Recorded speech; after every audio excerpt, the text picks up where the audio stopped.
A good day to you viewers. I am Michael Shane M. Bernabe from Group 2, and today in this video we are going to continue our report, which is about the Spanish colonization.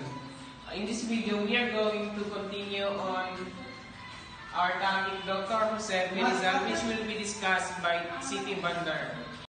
Hello everyone, I am Siti Bandar. My topic is about Dr. Jose Rizal. So lahat naman siguro tayo alam ang full name ni Jose Rizal. Ang full name ni Jose Rizal ay Jose Fertacio Rizal Mercado A. Alonzo Realanda, o mas kilala bilang Dr. Jose Rizal. Si Dr. Jose Rizal ay isang Pilipinong bayani na nagtatag ng pagbabago ng Pilipinas noong panahon ng pananakop ng Kastila. Kinilala siya bilang isang pinakamagaling sa loob ng pambansang bayani ng Pilipinas. Ipinanganak si Jose Rizal sa mayamang angkan sa Calamba, Laguna noong July 19, 1861. Ang mga magulang ni Jose Rizal ay si Francisco Engracio Rizal Mercado A. Alejandro at ang kanyang ina ay si Teodora Morales Alonzo Realanda Cuentos.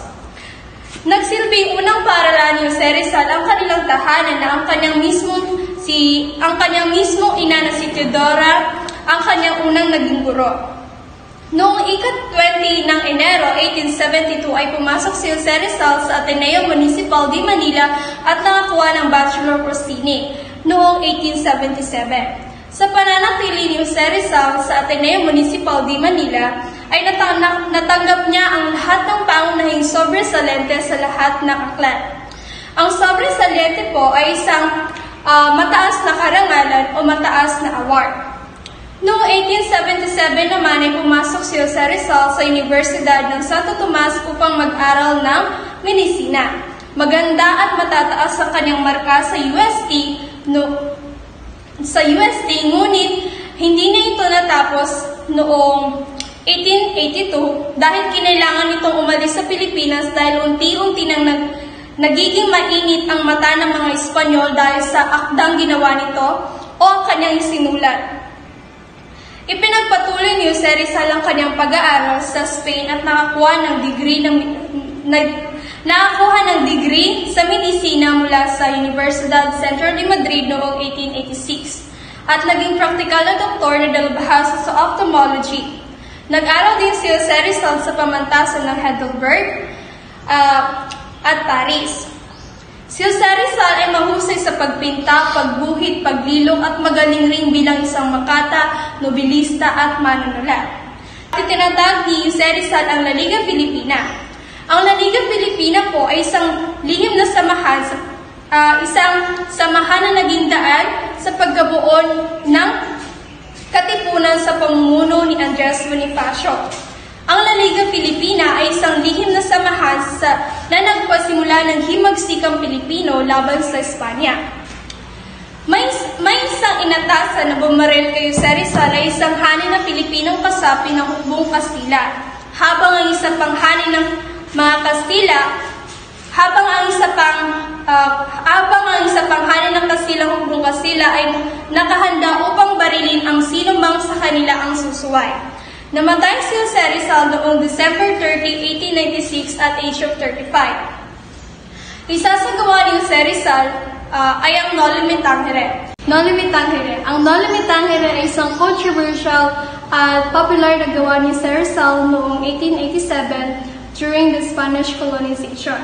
Dahil nakalahad dito ang pagiging injustice at hindi makatarungan ng mga Espanyol sa mga Pilipino. Gusto ng mga Espanyol na hindi naiban ang Noli Me Tangere dahil nakalahad dito yung pagiging injustice nila sa mga Pilipino. Kaya gusto nilang ipa-ban yung Noli Me Tangere. But unfortunately marami nang nakakabasa ng Noli Me Tangere ni Jose Rizal. So, nagbigay yun ng daan upang mamulat sila sa realidad kung saan ipinaglaban nila ang kanilang karapatan. Isa sa character sa Noli Me Tangere ay si Crisostomo Ibarra, Juan Crisostomo Ibarra na nag-aral sa Europa at bumalik sa Pilipinas upang makipag-ugnayan sa mga Spaniards o sa government ng Spaniards. Isa pa sa mga character ay si Maria Clara, isang dalagang dalagang may kagandahang Pilipina, anak ni Kapitan Tiago at ni Doña Pia Alba. Pangatlo ay si Elias. Si Elias ay isang katipunero na nagtataglay ng lakas, talino at determinasyon. Siya ay nagpapakita ng pagmamahal sa bayan at nagtutol sa pang-api ng mga Kastila. Panglima ay si Sisa. Si Sisa ay inang Pilipinang nagdaranas sa matinding lungkot dahil sa pagkawala ng kanyang mga anak. Ang karakter ni Sisa ay isang nagpapakita ng epekto sa pang-api at kahirapan ng mga ordinaryong mamamayan. Isa pa ay si Pilosopong Tasio, isang pilosopong Pilipina na nagtataglay ng kritikal na pananaw sa lipunan. Ang kanyang karakter ay nagpapahiwatig ng di makatarungang kalagayan ng Pilipinas sa ilalim ng pamumuno ng Kastila. Doña Victorina. Si Doña Victorina ay isang karakter na nagpapakita ng hangaring ilustradong Pilipino na nagkaroon ng social sa pagkakakilala mula sa mga Kastila. Kapitanang Maria. Si Kapitanang Maria ay leader sa komunidad sa pinamumuan niya. Ang kanyang karakter ay isang nagpapakita ng impluwensya ng sosyal at pang-ekonomiyang katayuan ng lipunan. At ang huli ay si Crispin at Basilio, dalawang batang inabuso ng kanilang amo. Sila ay nagpapakita ng paghihirap at pagtitiis sa mga mahihirap na mga sektor. Ang mga karakter na ito ay nagtutulungan upang ibunyag ang mga suliranin at injustice ng lipunan ng panahon ng kolonyalismong Kastila. Ang Il Filibusterismo ay ikalawang nobela na gawa ni Jose Rizal sa pangunahing panitika ng Pilipinas. Ang Il Filibusterismo ay naglalarawan ng mas matinding pakikibaka at pagsalungat ni Simon, ang dating si Crisostomo Ibarra sa Nolimitang Here, laban sa korupsyon at pag-aabuso ng mga Kastila at Fraile sa Pilipinas. Sumunod sa gawa ni Jose Rizal ang Mi Ultimo Adios noong 1896. Matapos maigday ng Katipinero, inaresto si Jose Rizal at kinalaunan ay hinatulan ng kamatayan sa pamamagitan ng firing squad para sa mga gawaing sedisyon at rebelyon. Ang kanyang huling araw sa Fort Santiago ng Maynila, nagpaalam si Jose Rizal sa kanyang inang bayan at mga kababayan sa pamamagitan ng liha. Ang Mi Ultimo Adios o ang aking huling paalam ay isa sa ilang huling akda na isinulat ni Jose Rizal. Sinasabi na ilang mga makasaysayang salaysay na isunulat ni Jose Rizal ang Mi Ultimo Adios noong Biyernes bago siya bitayin. Habang ang iba ay nagsasabing isinulat ni Jose Rizal ang Mi Ultimo Adios ilang araw bago siya mamatay noong December 30, 1896. Ngunit dahil walang pamagat na itinala sa tulang ito, ang kanyang kabutihang kaibigan at kapwang reformista ay na si Mariano Ponce ang nakaisip ng titulo. Sumunod sa gawa ni Jose Rizal ang Sobre la Indolencia de los Filipinos, on the Indolence of the Filipinos. Ito ay ang sanaysay na isinulat ni Jose Rizal sa pambansang bayani ng Pilipinas. Sa sanaysay na ito, itinalakay ni Rizal ang nakikitang katamaran ng mga Pilipino noong panahon ng kolonyal ng Espanyol. Sinuri niya ang iba't ibang salik na nag-aambag sa pananaw na ito, kabilang ang tropical and impluensya ng kolonyalismo ng mga Espanyol at mga kalagayan social-economic na mamamayani sa Pilipinas noong panahon na iyon. Ang huling gawa ni Jose Rizal ay ang isang huli sa gawa ni Jose Rizal ang Filipino dentro de 100 Años noong 1889 hanggang 1890. Ang Filipinos dentro de 100 Años ay isang sanaysay ni sinulat ni Jose Rizal na tumatalakay sa kinabukasan ng mamamayang Filipinos 100 mula sa kanyang panahon. Ang gawain ito nakita ni Jose Rizal ang potensyal ng Pilipinas na umunlad at umunlad kung ang mga Pilipino ay magsumikap sa pagunlad, edukasyon, pagkakaisa, kalayaan. Binigyan din ni Jose Rizal ang kahalagahan ng edukasyon na nakasaad ito ang susi ng kaliwanagan at pagunlad para sa mamamayang Pilipino.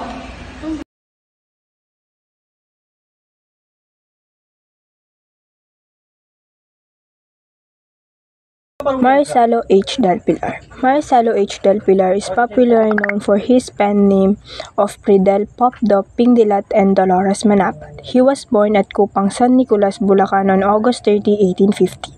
His parents were Juliana H. Del Pilar, noted Filipino writer, and Baisagat Maita. His brother was the priest, Father Toribio Del Pilar, who was banished to Marinas in 1872.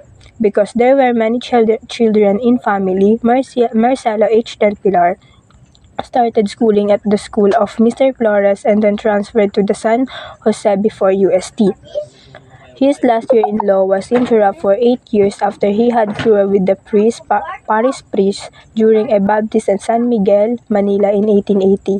He established the Diaryong Tagalog in 1883 where he exposed the evil of the Spanish government in the Philippines, and in order to avoid the false accusation heard at him by the priest to avoid banishment, he was forced to travel to Spain in 1888. He was assisted by Father Seriano Lactawan in publishing different catechism and passion book wherein they made fun of the priest. They also made the sala na toksohan and kaingat kayo, taken from the word igat, a kind of snake fish caught in politics. And he has done a lot for our country, and these are the things Marcelo has done. Itinatag niya ang Diaryong Tagalog noong Hulyo 1, 1883 na bumatikos sa pang-aabuso ng mga prayle at kalupitan ng pamahalaan. Second is, kinumbinsi niya ang mga Casa de Barangay o kapitan ng barangay ng Malolos na tutulan ng kautusan ng pamahalaan na nagbigay ng kapangyarihan sa mga prayle na bubaguhin ang talaanan ng mga nagbabayad ng buwis. Ikatlo ay dahil sa pagkumbinsi ni Del Pilar ay sinumbong ni Manuel Crisostomo ang gobernador silo ng Malolos ang dalawang prayle lumabag sa batas kontra sa paglantad ng mga patay sa loob ng simbahan noong 1887. Isinulat din ni Del Pilar ang isang manifestong Viva España, Viva el Rey, Viva el Ejército, fuera los frailes, na ang ibig sabihin ay mabuhay ang Espanya, mabuhay ang hari, mabuhay ang hukbo, palayasin ang mga praile. Ikalima ay sumulat din siya ng polyeto na pinamagatang Kaingat Kayo na naging sagot sa polyeto ni Padre Rodriguez noong August 3, 1883. Hasta 1888. 6 is sa bansang Espanya siya ay sumali sa mga Pilipinong propagandista na lumalaban para sa reforma ng Pilipinas. 7 is tinatag niya ang Caja de Jesus Maria Y. Jose. 8 is naglathala siya ng mga liberal at progresibong artikulo na nagbunyag sa kalayaan ng Pilipinas. Marcelo H. Del Pilar was not only a writer but also a lawyer, journalist, and Freemason. His work and dedication to exposing the truth and fight for justice have made him a respected figure in Philippines history. And as I said, marami siyang katangian, marunong siyang tumugtog ng iba't ibang instrumento at mahusay din siyang umawit. May pagmamahal sa kanyang bayang sinilangan at may malasakit sa kanyang kapwa Pilipino. Kahit na ang kanyang pamilya ay nakakaangat sa buhay, ay hindi siya umasa at bagkus siya ay nagtapos ng abogasya, pinili niyang maglingkod sa bayan kaysa sa kanyang sariling kapanan. May paninindigan at dignidad sa kanyang mga desisyon. Right of Marsalo H. Del Pilar. First, Pag-ibig sa Tinubuang Lupa or Love of Country is a poem that was translated from the Spanish Amor a Patria by Rizal and published on August 20, 1882. In Diaryong Tagalog, this poem is a powerful expression of patriotism and love for one's homeland. Though the poem was translated by the Rizal, it was originally written by the hero Andres Bonifacio. The poem served as a call patriotism for Filipino, most likely Rizal others' works. Its aim to convey Bonifacio's deep feeling and love for his motherland. The poem is passionate appeal for Filipinos to show their love for their country by being patriotic. It highlights the importance of love for one's country and encourage Filipino to take pride in their heritage and culture. The poem Pag-ibig sa Tinubuang Lupa is a classic example of the kind of nationalist sentiments that was prevalent during the time of Rizal and Bonifacio. It remains a powerful reminder of love and respect that Filipinos should have for their country. Second is Kaingat Kayo or Be Careful. It's a work of satire published in Barcelona in 1888, written by Marsalo H. Del Pilar. Under the pen name Dolores Manapat, it was a humorous and sarcastic response to Father Jose Rodriguez in relation to the novels No Limitang Here by Jose Rizal. The primary purpose of Kaingat Kayo was to mock and critique the Spanish flair in the Philippines during the Spanish colony. The purpose of the Salan at Tocsohan was to sarcastically critique the parish priest of the time. It takes the form of catechism but with a humorous and sarcastic twist. The players and jokes present in the work serve as a means to expose the hypocrisy and corruption of the clergy. Despite its satirical nature, the Salan at Tocsohan is written in an admirable tone of supplication and make excellent of use of Tagalog language. Is showcased Del Pilar wit and skill in using humor to shed light on the social and political issue of his time. The publication of the Salan at Tocsohan contribute to Del Pilar being labeled a filibuster, a term used to describe Filipino nationalists who advocate for reform and independence from Spanish colonial rule. Ang Kadakilaan ng Diyos or God's Goodness is an essay written by Dr. Jose Rizal during his stay in Barcelona, publishing in 1888. The essay combines satire directed at parish priests with a profound exploration of God's power, intelligence, and an appreciation for nature. In the essay, Rizal employs a sarcastic tone to criticize certain particles of parish priests, highlight the hypocrisy and shortcomings he observed in the clergy. These satirical aspects serve as a critique of religious dogma and institution prevalent during the colonial period. Simultaneously, the essay delves into a philosophical exploration of God's goodness, power, and intelligence. Rizal expressed an admiration for the grandeur of God's creation, emphasizing the beauty and complexity of nature as a manifestation of divine wisdom. God's goodness reflects Rizal's intellectual depth and his ability to use satire as a tool for social criticism. It also showcases his appreciation for nature, aligning with his broader advocacy for reforms, alignment, and the pursuit of knowledge as a key element in achieving progress for the Filipino peoples. Sa Espanya sa habik ng Pilipinas, or Answer to Spain on the Peel of the Filipinos, is a poem written by Marcelo H. del Pilar in response to Hermenegildo Flores' poem, Habik sa Pilipinas or Pale of the from the Philippines. In the poem, del Pilar pleads from change from Spain, expressing the desire for Spain to address the grievances and pails of the Filipino people. However, he also acknowledges Spain is old and weak, unable to provide the aids and reform needed by the Philippines. The poem starts with a poignant recognition of the motherly connection between Spain and the Philippines, but Del Pilar emphasized the neglect and suffering experiences by the Philippines under the influence of the flares. He highlights the oppressive nature of the colonial rule and the need from Spain to listen and respond to the appeals of the Filipinos. Sagot sa Espanya sa habik ng Pilipinas reflect the frustration and disillusionment felt by many Filipinos during the time. It serves as a call from Spain to recognize the plight of the Philippines and takes action to address the issue faced by the Filipino people.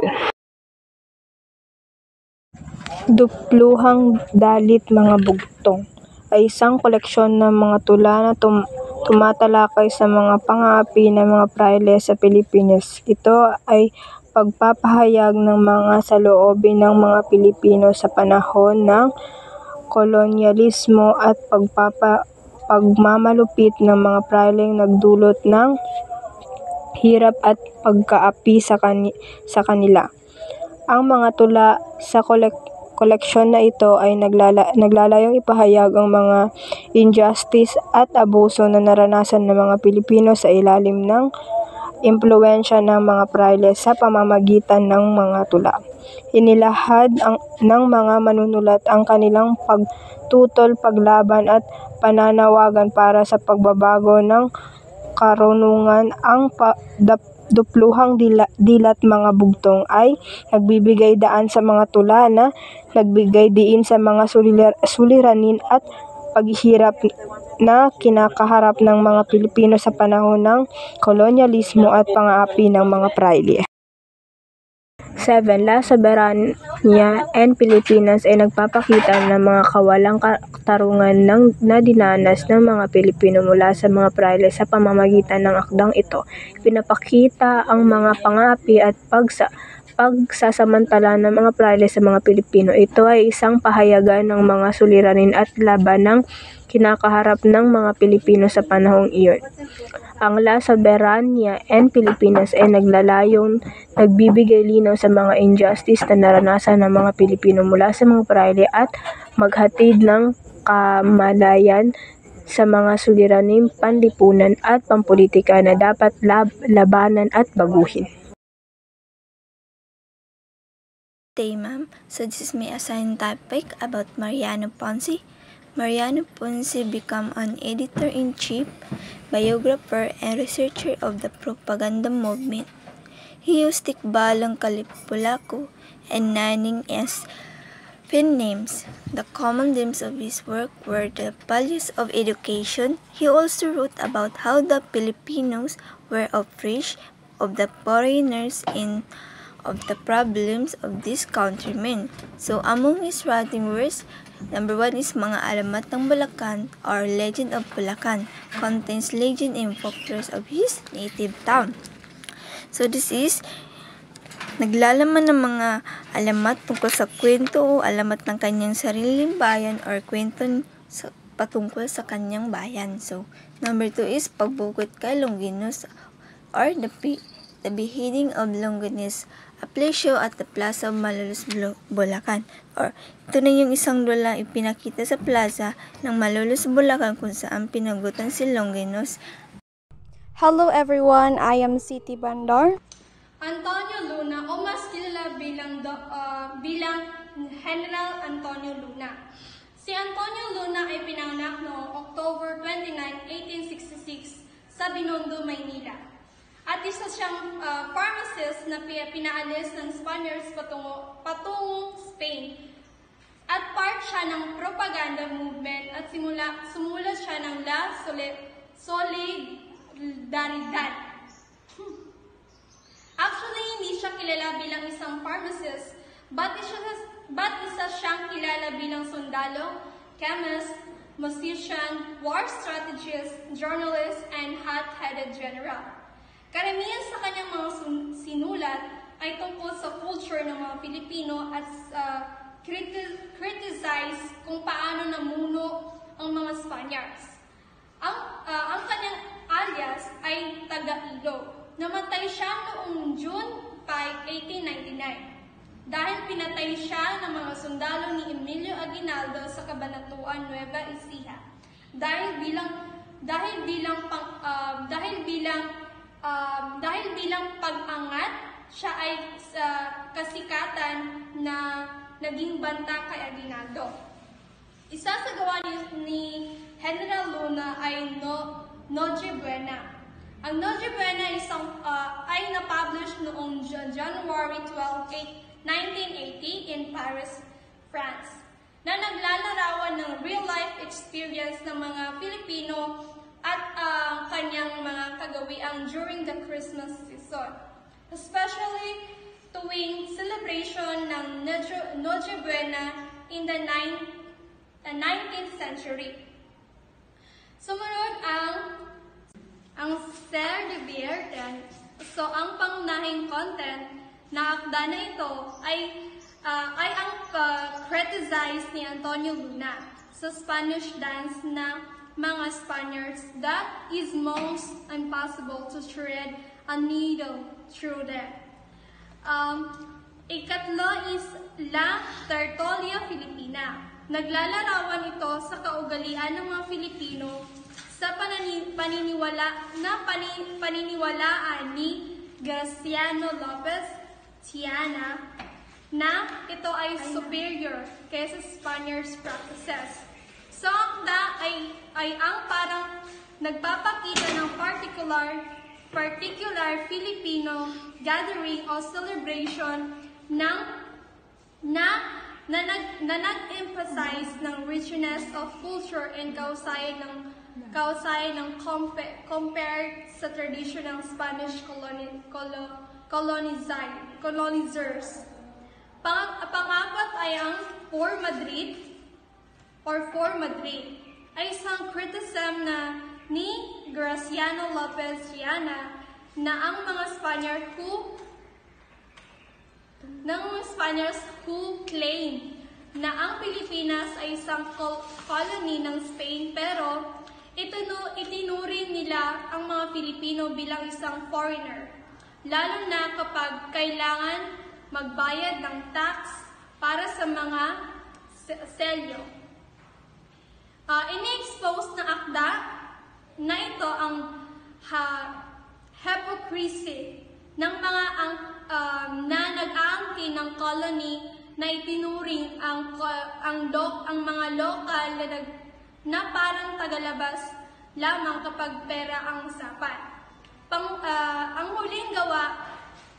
huling akda ni Antonio Luna o General Luna ay La Casa de Huspedes o The Landlady's House.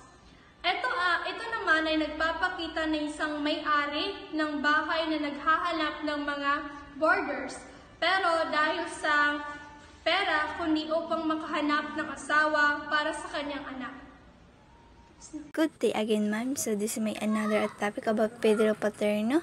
Pedro Paterno, a scholar, dramatic researcher, and novelist of the propaganda movement. He also joined the confraternity of Monson and the Association Hispano-Filipino in order to further the aims of the movement.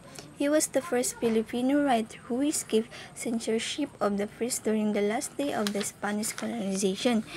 Pedro Paterno was a Filipino politician and famous for being a turncoat. He was also a poet and a novelist. The following were a few of his writings. Number 1 is Ninay, the first social novel in the Spanish by a Filipino. Ito na yung sa nobelang ito ang kwento ng pag-ibig ng babaeng bida na si Ninay, isang nagdadalamhati na dalaga na namatay sa cholera dahil sa kanyang paghihiwalay sa kanyang manliligaw na si Carlos Mabagsik. Ang nobela para sa mga patay, ang sinasabi at inaalay para sa mga walang buhay na Ninay. So the next is A Mi Madre or To My Mother. Show the importance of a mother especially in the home. Ito na yung tulang nagpapahayag ng kalungkutan kung wala ang ina at ito ay kanyang hinahanap. So, number 3, Sampaguita y Posibarias or Sampaguitas and Bard Poems, a collection of his poems. Ito na yung mga sampagita at sari-sariling tula, kalipunan ng mga tula na naglalahata sa Europe noon 1880 at nakaliman ulit pagpapalimbag noon 1885. Good afternoon everyone. My name is Borhan Iadil. So, my topic is history of Emilio Jacinto and Jose Palma. So let's proceed to talk about the history of Emilio Jacinto. So the first is Emilio Jacinto is born on December 15, 1875 sa Tondo, Manila. Sanggol pa lang si Emilio Jacinto ay namatay na ang kanyang mga magulang at ay pinaampun siya kay Don Jose Dizon, tiyuhin ni Emilio Jacinto na isang miyembro ng La Liga Filipina at isa sa mga nagtatag ng Katipunan. Unang nag-aaral si Emilio Jacinto sa Kolehiyo di San Juan de Letran, ngunit lumipat sa University of Santo Tomas upang kumuha ng kursong abogado. Isa sa mga naging kaklase niya sa Santo Tomas University ay sila Manuel L. Quezon at Sergius Minya at kalaunan ay naging mga pangulo ng Pilipinas. At si Juan Sumulong naman ay naging senador naman noong panahon ng mga Amerikano. Ngunit sa kalaunan ay di natapos ni Emilio Jacinto ang kanyang pag-aaral at tumigil siya noong taong 1894 sa edad na 19 years old upang sumapi sa samahan ng Katipunan. Sa Katipunan ay ginamit ni Emilio Jacinto ang pangalang Pingkian na ang ibig sabihin ay lumalaban sa mga espadahan. Bilang kasapi ng Katipunan, isinulat ni Emilio Jacinto ang ENB o ang Anak ng Bayan. Ang Anak ng Bayan ay sinulat ni Emilio Jacinto ay naglalaman ng batas, prinsipyo at kaisipan sa Triple K o ang kataas-taasang kagalang-galangang Katipunan. Ang mga akdang isinulat niya ay mas kilala bilang Kartilya ng Katipunan. Popular din sa kanyang mga naisulat ang Akdang Liwanag at Dilim, na koleksyon naman ng mga sanaysay at nagpapakita ng kaisipang demokratiko at kontra-kolonyalista. Naging editor naman ng Kalayan at Dyaryo ng Katipunan si Emilio Jacinto sa ilalim ng sagisag panulat o pangalan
Assalamualaikum warahmatullahi wabarakatuh. Good day, everyone. I'm Siti Shaikha Mawarao. In this report, we will delve into the life and works of Graciano Lopez Haina, a prominent Filipino writer and nationalist. A most notable hero and genius of the Philippines, Graciano Lopez Haina was born on December 18, 1856, and died on January 20, 1896. He is the pride of Haro Iloilo, and he won the admiration of the Spaniards and Europeans. He is a known writer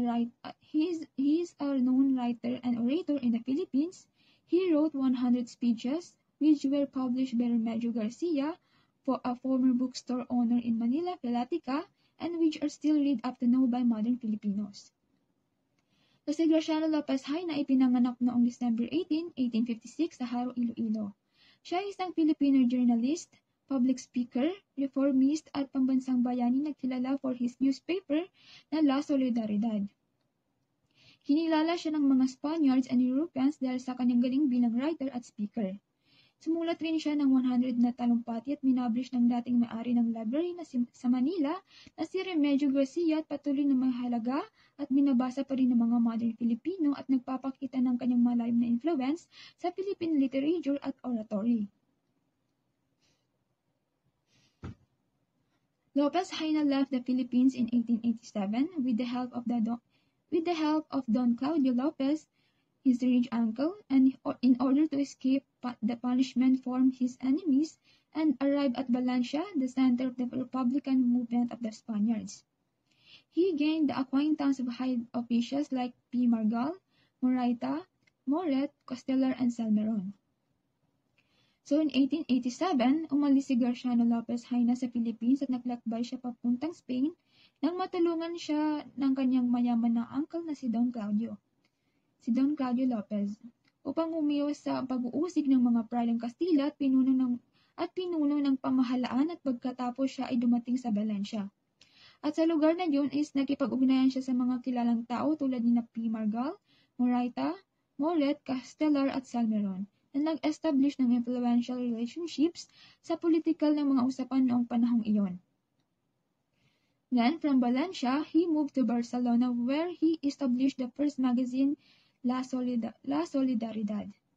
This latter became the official voice of the Association Hispano de Filipinas, or a Filipino-Spanish association, composed of Filipinos and Spaniards who work for reforms in the Philippines. Because of this, Haina successfully showed the Spaniards and the Philippines of the world how a newspaperman can introduce changes in law and reforms towards a better life and progress. So pagkatapos ay umalis naman siya sa Valencia at pumunta siya sa Barcelona at dito niya in-establish at pinamatnugutan ang pamahalagang tagapamansag ng kilusang propaganda, ang La Solidaridad noong 1889. Dito, madamdamin niyang isinulat ang kalagayan ng mga Pilipino sa kanilang mga tahanan. Inilarawan niya ang paghihirap ng kanyang mga kababayan sa kamay ng isang tiwaling kolonyal na rehimen at agresibo sa pagpuna ng mga praile na para sa kanya'y kumakatawan at sa pagkabulok ng mga Espanyol. Gayunpaman, ang kanyang pangunahing contribution sa pakikibaka para sa mga reforms sa propaganda movement ay matatagpuan sa malikhayang kapangyarihan ng kanyang mga salita na kusang ginawa sa pamamagitan ng mahusay na oratory at ang magazine na ito ay naging official na platform para sa isang grupo ng mga Filipino at Spaniards na nagsusulong ng mga reform sa Pilipinas. Ang kanyang kahusayan sa pananalita tungkol sa pagtatalumpati ay hindi kailanman mapapantayan kahit ni Jose Rizal.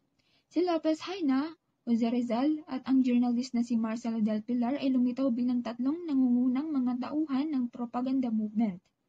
Si Graciano Lopez Haina ay namatay sa sakit na tuberculosis noong January 20, 1896 sa Barcelona, Spain sa edad na 39. So, na-demonstrate ni Haina ng maayos sa mga Spaniard at sa global community ang kung paano mag-play ng crucial role ang journalist at sa pagbuo ng mga batas at pag-advocate ng mga reforms na nag-contribute ng better progress sa Pilipinas. So Graciano Lopez Haina produced a collection of impactful works that illuminated the injustices and complexities of colonial Philippines. One of his notable works is Ang Prebotod, written in Haro, Iloilo in 1876, 6 years after the Cavite Revolt attacking the friars in the Philippines. He exposed how some of the friars were greedy, ambitious, and immoral. So ang Prebotod ay sinulat noong 1876 sa edad na 18 gulang. Ay sinulat ni Graciano Lopez Haina ang kwentong Prebotod na naglalarawan ng isang mataba at mahalin na praile. Ang laging bukang bibig ni Botod ay ang Birheng Maria at Diyos kahit hindi makatarungan ang kanyang mga gawain. Nagdulot ito ng mga galit sa mga praile at kahit hindi na-publish ang kwento is naikalat ang kopya nito sa Iloilo ngunit hindi mapatunayan ng mga praile na si Lopez Haina ang may akdang ito. Nailalarawan dito ang mga iba't ibang bisyo ng mga praileng Kastila tulad ng pagsingil ng mahal sa pagpapalibing at pagpapatubo ng malaki sa mga utang at iba pang mahalin na mga gawain. So ang sunod naman is La Hija del Fraile, the child of the friar, and everything is humbug, everything is mere show. Here, Haina explains the tragedy of marrying a Spaniards. So ang nobelang ito ay nag-uuyam sa kayabangan at kahalayan na ginawa ng mga praile. Inilahad ni Haina Lopez ang kalunos-lunos na kalagayan ng mga Filipino kung mapakasal ito sa isang Kastila. Ang sunod naman is sa mga Pilipino. Ang speech is a speech which aimed to improve the condition of the Filipino to become free and progressive. So dito ay isang talumpati na may specific na goal na mapabuti ang kalagayan ng mga Pilipino, fostering freedoms and promoting progress. Ang speech ay nag-emphasize ng paghangad ng national development at tagumpay ng mga tao sa kanilang paglalakbay tungo sa kalayaan. Ang sunod naman is talumpating paggunita kay Columbus. An oration commemorate Columbus. A speech he delivered in Madrid on the 13th anniversary of the discovery of America. So ito naman ay speech niya sa Madrid bilang paggunita sa ika-13th anniversary ng pag-discover ni Columbus sa Amerika. Ito ay nag-express ng appreciation para sa historic journey ni Columbus at impact nito sa relationship between Europe and America. Next is en honor del Presidente Moraita de la Asociación Hispano-Filipino 1884. Here he praised General Moraita for his equal treatment of the Filipinos. Ito ay isang talumpati kung saan pinupuri ni Graciano Lopez Haina si General Moraita sa pagtrato ng pantay sa mga Filipino sa loob ng Hispano-Filipino Association noong 1884. Next is en honor de los artistas Luna y Resurrección Hidalgo. A sincere expression of praise for the paintings of Hidalgo on the condition of the Filipinos under the Spaniards.